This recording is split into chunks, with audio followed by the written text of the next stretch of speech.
Hi guys, welcome to my channel Karishma's classes. हमने अभी तक जो है हमने मैथ्स का पूरा कर लिया है, मतलब 20 से 54 के मैथ्स का। आप लोग ये मत सोचना कि मैं बस इग्नू के लिए करा रही हूँ, मतलब एक सिर्फ इग्नू के टॉपिक्स करा रही हूँ।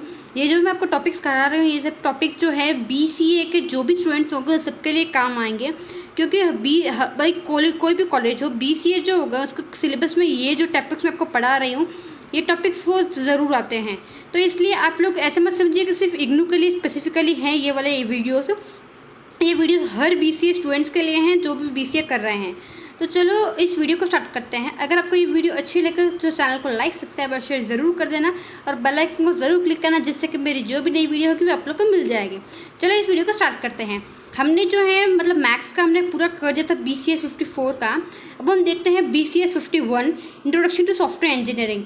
अब हम इंट्रोडक्शन टू सॉफ्टवेयर इंजीनियरिंग के बारे में पढ़ने वाले हैं। उसके अंदर सबसे पहले हम बात करेंगे कि एग्जाम्स के लिए इंपॉर्टेंट टॉपिक्स कौन से हैं।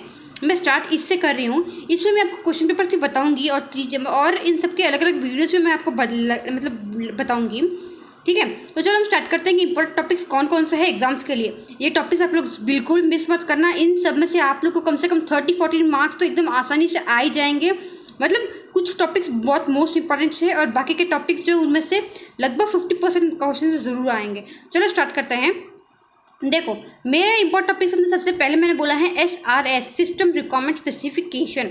आप लोग को इस बारे में तो पता ही होगा, जब हम कोई सॉफ्टवेयर बिल्ड करते हैं तो सबसे पहले हम क्या करते हैं, SRS बनाते हैं, जिसके अंदर कि हम सिस्टम के अंदर हमारे पास में क्या आएगा, सिस्टम में कौन सा प्रोडक्ट हम डेवलप कर रहे हैं, उस सब की क्या रिक्वायरमेंट्स होगी, उसमें क्या क्या हमें चाहिए होगा, कस्टमर की क्या डिमांड है, सब जो है इस SRS डॉक्यूमेंट में आ जाती हैं।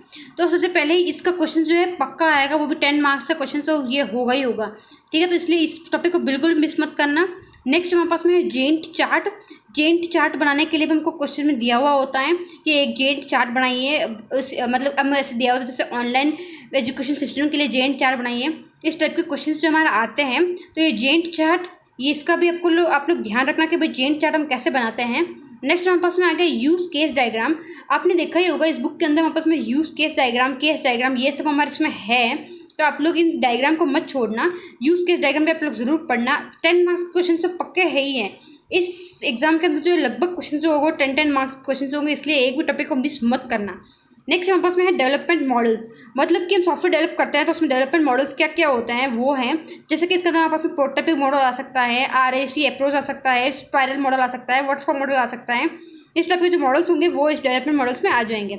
स्ट्रक्चर चार्ट का मतलब है कि हमें एक चार्ट बनाना होता है और ये चार्ट भी हमारे मतलब एक बुक में है। तो स्ट्रक्चर चार्ट के रिलेटेड भी एक क्वेश्चन जरूर आता है। Structure chart, use case diagram और जेंट चार्ट और SRS, ये चार जो टॉपिक्स है ये मोस्ट इंपॉर्टेंट है। इन सब टॉपिक्स में से क्वेश्चन जरूर आएंगे। लेकिन एक बात का ध्यान रखा, अगर हमें क्वेश्चन हमारे पास में एजुकेशन सिस्टम के लिए आया तो ये सभी जो है हम एजुकेशन सिस्टम के लिए हमको बनाने के लिए बोलेंगे। नेक्स्ट हमारे पास में DRD और DFD और ERD। DFD का मतलब डाटा फ्लो डायग्राम, जिसके अंदर कि हमको अलग अलग मतलब किसी भी से स्पेसिफिक ऑब्जेक्ट के लिए हमको अलग अलग first level DFD, second level DFD, zero level DFD सब बनाना पड़ता है हमको, तो जो कि डाटा फ्लो डायग्राम होता है। नेक्स्ट हमारे पास में आ रहा है ERD means entity relationship diagram. तो ये आप लोग ने पढ़ा ही होगा, आप लोग लास्ट मतलब इससे पहले वाला सेमेस्टर से पढ़ते आ रहे हैं ERD DFD के बारे में। तो इसलिए ये दोनों टॉपिक में मिस मत करना। ये कुछ टॉपिक्स है जो बहुत ही मोस्ट इंपॉर्टेंट है, इसलिए इन टॉपिक्स को मिस बिल्कुल भी मत करना। चलो नेक्स्ट देखते हैं टॉपिक। नेक्स्ट टॉपिक में मेरे पास आ रहा है सॉफ्टवेयर टेस्टिंग टेक्निक्स। मीन्स हम सॉफ्टवेयर टेस्ट करते हैं तो क्या क्या टेक्निक्स हम यूज़ करते हैं, जैसे कि white box testing, black box testing, वो सब टेस्टिंग जो है इसमें इस टॉपिक में आ जाएगा।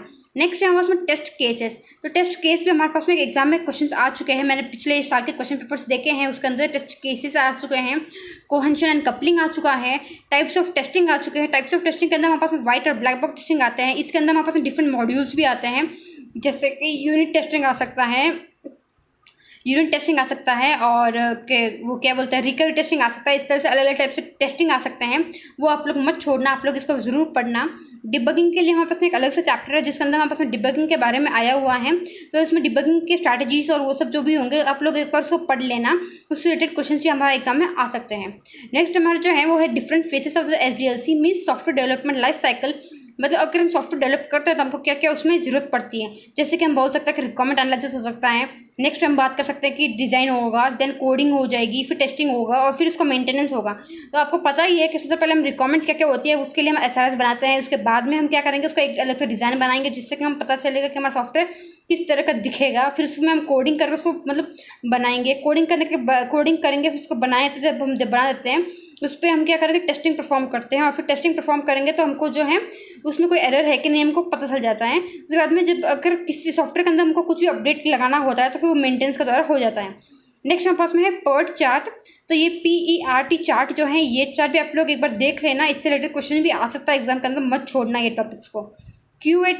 QA टीम बोल सकते हैं हम, या फिर मतलब हम जब टेस्टिंग परफॉर्म करते हैं तो उसके अंदर हमारे पास में QA टीम, ये क्वालिटी एनालिसिस टीम होती है, तो जो कि मतलब हमारे सॉफ्टवेयर की क्वालिटी कैसी होगी वो क्वालिटी चेक करती है। इसलिए इस टॉपिक को मत छोड़ना, मतलब QA के रिलेटेड जो भी क्वेश्चन हो हमारे बुक के अंदर उसको पढ़ लेना। नेक्स्ट हमारे पास में रिवर्स और री इंजीनियरिंग। आप लोग ने रिवर्स और री इंजीनियरिंग जो है आप लोग पिछले सेमेस्टर से पढ़ के आ रहे हैं, पिछले सेमेस्टर्स में, तो इसलिए ये दोनों टॉपिक भी मत छोड़ना, इन दोनों से रिलेटेड भी कोई क्वेश्चन आ सकता है। और लास्ट जो टॉपिक है वो है software quality assurance. Software quality assurance के बारे में भी आप लोग पढ़ लेना, इसको भी मत छोड़ना, ठीक है। तो ये कुछ इंपॉर्टेंट टॉपिक्स है जो आपके एग्जाम में आ सकते हैं। अगर आप लोगों ने लापरवाही की तो शायद आपके एग्जाम के अंदर ये जो 10, 20, 30, 40 ये मार्क्स के जो क्वेश्चंस होंगे वो आप लोग मिस कर देंगे। तो मतलब इसके अंदर लगभग सभी क्वेश्चंस जो है 10 मार्क्स के आते हैं, मतलब 5 मार्क्स 6 मार्क्स के क्वेश्चंस बहुत ही कम आते हैं।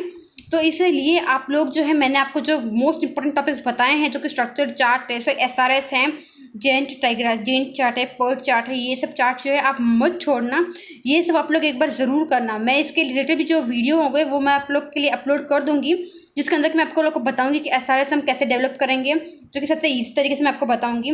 फिर मैं आपको बताऊंगी DFD कैसे हम बनाएंगे, एक एग्जाम्पल के साथ में मैं आप लोग को वो एक्सप्लेन करूंगी। तब तक के लिए मेरे चैनल पर बने रहिएगा, और मेरे चैनल अगर आपको ये वीडियो अच्छी लगी तो मेरे चैनल को लाइक सब्सक्राइब और शेयर ज़रूर कर दीजिएगा।